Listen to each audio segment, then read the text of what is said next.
নমস্কার বন্ধুরা, education culture YouTube চ্যানেলে তোমাদের স্বাগত। তো আজকের এই ভিডিওটা বানাবার মূল একটাই উদ্দেশ্য, এবং সেই উদ্দেশ্যটা হলো যে তোমরা যারা 2024 সালের জেক্সপো ভোকলেট এক্সামিনেশনের জন্য তৈরি করছো, তো তাদের জন্য জেক্সপো ভোকলেট এক্সামিনেশনটা কতটা ইম্পর্ট্যান্ট, বা তোমরা এই জেক্সপো ভোকলেট এক্সামের থ্রুতে তোমরা যে ডিপ্লোমা 3 ইয়ার্স প্রোগ্রাম বা ভোকলেটের থ্রুতে ডিপ্লোমা 2 ইয়ার্স প্রোগ্রামের অন্তর্গত কোর্সে ভর্তি হবে, তাতে কি সুবিধা কি অসুবিধা রয়েছে, বা কাদের আমি বলবো যে এই ডিপ্লোমা কোর্সেসের প্রতি যাওয়া উচিত, কাদের ট্রেডিশনাল যে পড়া ধরো যদি তোমরা ক্লাস 10তে আসো তাহলে ক্লাস 11-12 করা, বা তোমাদের যারা 12-এর থ্রুতে ভাবছো যে ভোকলেটের থ্রুতে ডিপ্লোমা কোর্সেসে অ্যাডমিশান নেব, তাদের ক্ষেত্রে ট্রেডিশনাল গ্র্যাজুয়েশন পড়া বা অন্যান্য বিভিন্ন প্রফেশনাল কোর্স যেমন নার্সিং, মেডিকেল ও বা তোমার বিটেক ইঞ্জিনিয়ারিং, এই সমস্ত কোর্স করার থেকে ডিপ্লোমা কোর্সের কি চাহিদা, কেনই বা আমরা বর্তমান সময়ে দাঁড়িয়েও এই কোর্সগুলো নিয়ে এতটা উদ্যোগ নিয়েছি। তো দেখো, তোমরা জানো যে সবার প্রথমে তোমাদের অনেক স্টুডেন্ট রয়েছো যারা ক্লাস 10th পাস করে গিয়েছো, তারপরে তোমরা কিন্তু 11-এর সাথে সাথে এই যে জেক্সপো ভোকলেট সেই এক্সামিনেশনের জন্য তৈরি হচ্ছো।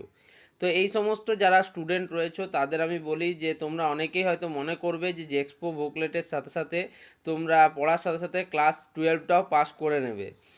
এটা দেখো প্রচুর স্টুডেন্ট করেও থেকেছে, আজ অবধি প্রচুর স্টুডেন্ট এমনটা করেছে, বাট এটা কিন্তু একটা সঠিক পদ্ধতি নয়।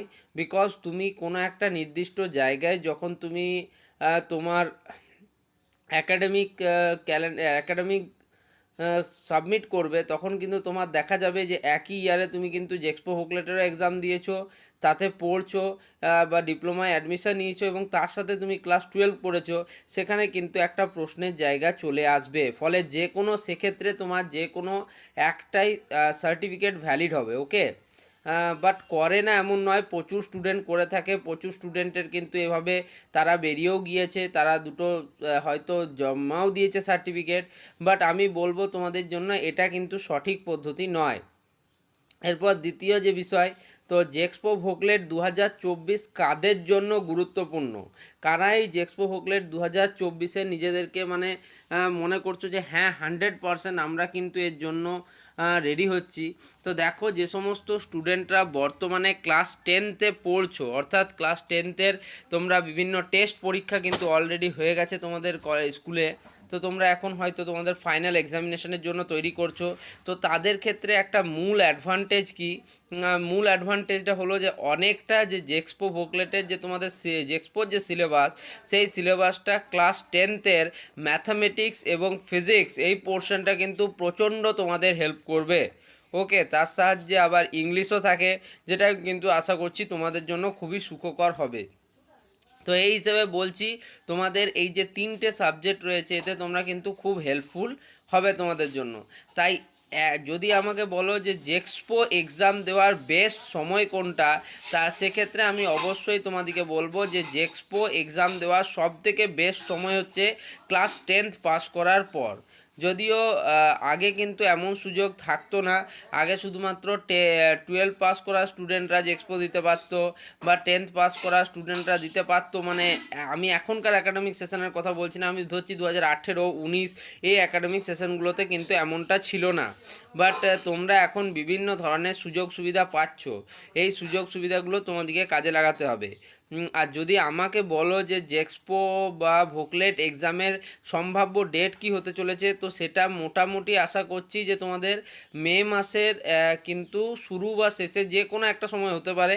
যদিও তোমাদেরকে একটাই কথা বলবো, সবসময় অফিসিয়াল ওয়েবসাইট, অফিসিয়াল কি নোটিশ আসছে সেটা কিন্তু তোমরা জানার চেষ্টা করবে। আমিও স্টেট কাউন্সিলের কেউ নই, তুমিও কেউ নয়, ফলে আমাদের ক্ষেত্রে যতক্ষণ না আমরা কোনো নোটিশ পাচ্ছি, অনেক নোটিশ আমরা আগে থেকে পেয়ে থাকি, তো সেই নোটিশগুলো অবশ্যই কিন্তু প্রোভাইড করা হবে। আর এই চ্যানেলের সাথে তোমরা থাকতেই পারো। আর একটা কথা বলবো, এই জেক্সপো ভোকলেট রিলেটেড, তো তোমরা যে সমস্ত ক্যান্ডিডেটরা রয়েছো যাদের মনে হচ্ছে যে জেক্সপো ভোকলেটের কিছু ক্লাস দিলে ভালো হয়, তাহলে অবশ্যই তোমরা ভিডিওর নিচে কমেন্ট করতে পারো। দেখো, আমি তো এমনিতেই একটা রয়েছে সিদ্ধান্ত যে তোমাদের তোমাদের কিন্তু জানুয়ারি থেকে জানুয়ারি 1 থেকে তোমাদের ক্লাসেস আসবে জেক্সপো ভোকলেট রিলেটেড। তো তাও যদি তোমাদের মনে হয় যে কোনো একটা বিশেষ জায়গায় তোমরা ডাউট ফিল করো, তাহলে এখন বলতে পারো সে রিলেটেড কিন্তু ক্লাস চলে আসবে। আর দেখো এই চ্যানেলে প্রচুর কিন্তু তোমাদের দাদা দিদিরাও রয়েছে যারা জেক্সপো ভোকলেটের থ্রুতে বিভিন্ন প্রাইভেট গভর্নমেন্ট স্পন্সর কলেজে অ্যাডমিশান নিয়েছে। তো তোমরা কিন্তু দেখো কমেন্ট সেকশানে গিয়ে কমেন্ট করে তাদের সাথেও যোগাযোগ করতে পারো। তো যাই হোক, ভিডিওটা এখানেই শেষ করছি। ভিডিওটা ভালো লাগলে অবশ্যই কিন্তু বন্ধুদের মধ্যে শেয়ার করো, চ্যানেলটিকে সাবস্ক্রাইব করে রাখো, ভিডিওটি লাইক করো। ধন্যবাদ।